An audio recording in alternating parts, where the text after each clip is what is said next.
नमस्कार दोस्तों, मैं हूं तक कुमारी और आप देख रहे हो मेरा YouTube चैनल तुलसी प्लांट केयर ब्लॉग। दोस्तों, आज की ये वीडियो उन लोगों के लिए है जिनकी शिकायत रहती है कि हमारे घर में जो बिमला तुलसी है नहीं लगती है। तो आज की ये वीडियो स्पेशल उन्हीं लोगों के लिए है। अगर आपके घर में बिमला तुलसी नहीं लगती है तो बिना स्क्रिप्ट के इस वीडियो को पूरी देखिएगा, क्योंकि आज मैं केयर टिप्स बताने वाली हूँ जो कि बिमला तुलसी के लिए बहुत जरूरी है। अगर आप इन केयर टिप्स को फॉलो कर लेते हैं तो जो आपकी बिमला तुलसी है कभी भी नहीं सूखेगी। चाहे उसको आप किसी भी मौसम में ले आओ, सर्दी में ले आओ, गर्मी में ले आओ, या इसका पौधा लेकर आओ, या फिर आप इसके बीज लेकर आओ, कभी भी ये पौधा आपके पास सूखेगा नहीं। जो टिप्स मैं आपको बताने वाली हूँ उसको अच्छे से फॉलो करना पड़ेगा। सबसे पहली बात तो ये जो पौधा आपको दिखाई दे रहा है ये जंगली पौधा है। ये आपको कहाँ मिलेगा? या तो जंगलों में मिलेगा या तो ये मिलेगा आपको पहाड़ों में। इसकी पहचान करना थोड़ी मुश्किल हो जाती है, क्योंकि ये जो इसके जो पत्ते हैं ना, ये आप देख सकते हो बिल्कुल प्लेन होते हैं, चिकने होते हैं, ठीक है, और आकार में छोटे होते हैं, लंबे होते हैं। इसके पत्ते ज्यादा से ज्यादा 1.5 इंच तक हो जाते हैं, लेकिन 1.5 इंच से ज्यादा नहीं होते हैं, और बहुत छोटे छोटे इसके पत्ते होते हैं। 1.5 इंच से कम भी इसके आधे इंच के, 1 इंच के इसके पत्ते होते हैं।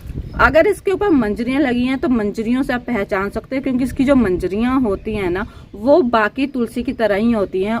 इन मंजरियों का और बाकी तुलसी की जो मंजरियां लगभग देखने में सेम ही होती हैं। इसकी जो मंजरियां होती हैं ये थोड़ी मंजरियां छोटी होती है। इसके अंदर जो फूल खिलते हैं वो व्हाइट कलर के फूल खिलते हैं, और इसकी जो खुशबू होती है ना हल्की लौंग की तरह आती है, मतलब थोड़ी मिक्स सी खुशबू आती है। जैसे कि श्यामा तुलसी में जैसे खुशबू आती है ना, उससे थोड़ी थोड़ी मैच करती है, वैसे इसकी जो खुशबू है लौंग की तरह आती है। और इसकी टेस्ट की अगर हम बात करें, जब हम इसको खाते हैं तो चीनी फीकी लगती है। ये नहीं कि तुलसी मीठी होती है, मीठी बिल्कुल नहीं होती। जैसे कि हम लौंग खाते हैं, लौंग खाने के बाद चीनी का स्वाद पता नहीं चलता, वैसे सेम इसको खाने के बाद उसका क्या कहते हैं, चीनी का, इसको खाने के बाद चीनी का स्वाद नहीं पता चलता है। अगर हम इसके हेल्थ बेनिफिट्स की बात करें तो दोस्तों ये शुगर और डायबिटीज के लिए रामबाण दवाई है। इसका सेवन अगर रोज 2 पत्ती हम सुबह खाली पेट खाते हैं, तो अगर इसका सेवन हम 3 महीने तक लगातार कर लेते हैं तो जो शुगर है वो आपकी 0 हो जाती है। ओके, अब हम बात करेंगे इसकी केयर के बारे में। इसकी केयर कैसे करते हैं दोस्तों? जैसे कि आप जानते हो ये जंगली पौधा है, इसको घर में लगाना मतलब बहुत बड़ा एक चैलेंज है। जंगलों में कैसे ग्रो होता है और हमारे घर में क्यों नहीं होता है? सबसे बड़ा जो रीजन होता है वो है ये कि जंगल में क्या होता है कि जड़ तक पौधे लगे होते हैं, ठीक है। मान लीजिए कोई पौधा लगा, उसकी जड़ में भी कोई ना कोई पौधा लगा होगा। तो ये जो पौधा होता है ना कि ये पौधा अकेले नहीं रह सकता है। जब इसके पास कई पौधे होते हैं तभी ये सरवाइव करेगा, अदरवाइज अगर आप इसको अकेले जाकर लगा दोगे तो ये सरवाइव नहीं करेगा।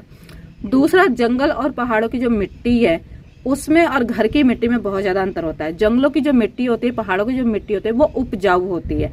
कैसे कि वहां पे पेड़ पौधे बहुत सारे लगे होते हैं, उनके पत्ते जब जमीन पर गिरते हैं तो वो खुद ही खुद डिकम्पोस्ट हो जाते हैं और उनका फर्टिलाइजर बन जाता है। उसको ये जो तुलसी है ग्रहण करती है और ये हेल्दी रहती है। हमारे घर में जब हम इसको लाकर लगाते हैं तो हम इसको नॉर्मल मिट्टी में लगा देते हैं। नॉर्मल मिट्टी में लगाने की वजह से ये सूख जाती है, क्योंकि हम जिस गमले में इसको लगाते हैं उसकी जो मिट्टी होती है कभी तो साल पुरानी होती है, कभी 2 साल पुरानी होती है, या फिर हम आसपास के किसी जगह से लाकर मिट्टी को लगा देते हैं जो कि उपजाऊ नहीं होती है। अगर हम खेत की मिट्टी लाकर लगाएं, खेत की जो मिट्टी होती है ना जिसमें फसल बीजी जाती है वो मिट्टी, अगर उस मिट्टी में लगाते हैं तो इसके सरवाइव करने के जो चांसेस हैं वो थोड़े बढ़ जाते हैं।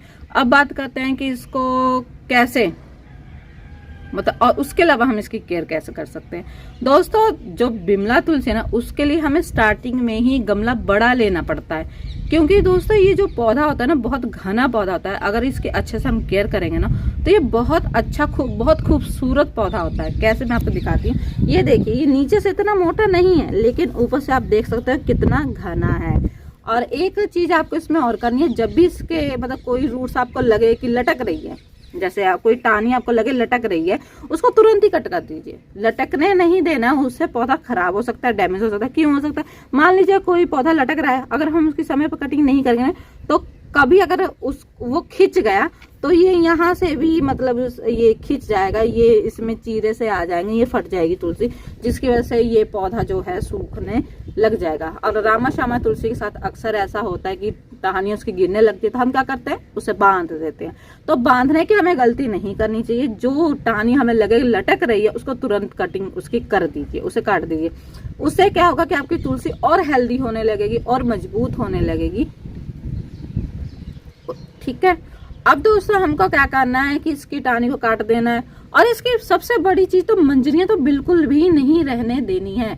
सर्दी हो गर्मियों पे इसके ऊपर मंजरियां नहीं रहने देनी है। अगर मान लीजिए आपको बीज तैयार करने हैं तो सर्दियों के बाद ही आपको करना है। अगर जैसे कि आप देख रहे हो कि इसमें ये हल्की हल्की मंजरी आ रही है, अगर मैं इसको समय समय पर नहीं तोड़ूंगी तो कुछ समय के बाद ये पौधा सूख जाएगा। अगर मैंने इसके ऊपर अभी एक भी मंजरी तैयार कर दी तो दोस्तों ये पूरा पौधा सूख जाएगा। इसीलिए मैं इसके ऊपर अभी मंजरी तैयार नहीं कर रही हूँ। मंजरी मैं इसकी मार्च के बाद तैयार करूंगी। जिसको जिसको चाहिए कमेंट में जरूर लिखिएगा, और मेरे चैनल को सब्सक्राइब कर लीजिए, साथ में सभी वीडियोस को फॉलो जरूर कीजिएगा, तभी मैं आपको इसकी मंजरियां भेजूंगी।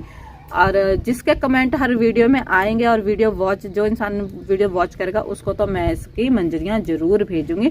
और इसकी केयर टिप्स तो मैं अपने चैनल पर बताती रहती हूँ, उसको देख के आप इसकी केयर कर सकते हो।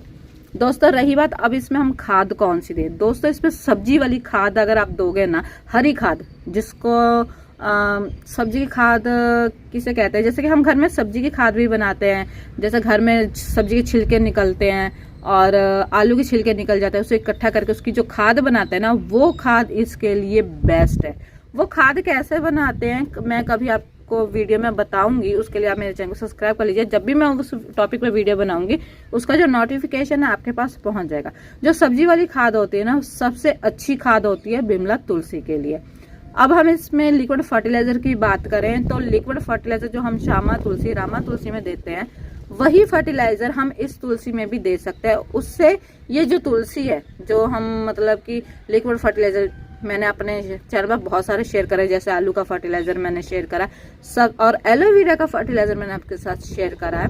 बहुत से फर्टिलाइजर मैंने शेयर करे आपके साथ। तो उन फर्टिलाइजर को अगर आप इसमें यूज करते हो तो आपकी ये तुलसी है बहुत जल्दी हरी भरी घनी हो जाएगी, और सर्दी गर्मी का इस पर कोई फर्क नहीं पड़ेगा, ये अच्छे से सर्वाइव करेगी।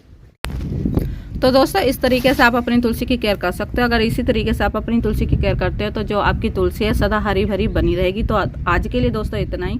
अब हम मिलते हैं नेक्स्ट वीडियो में। Okay bye.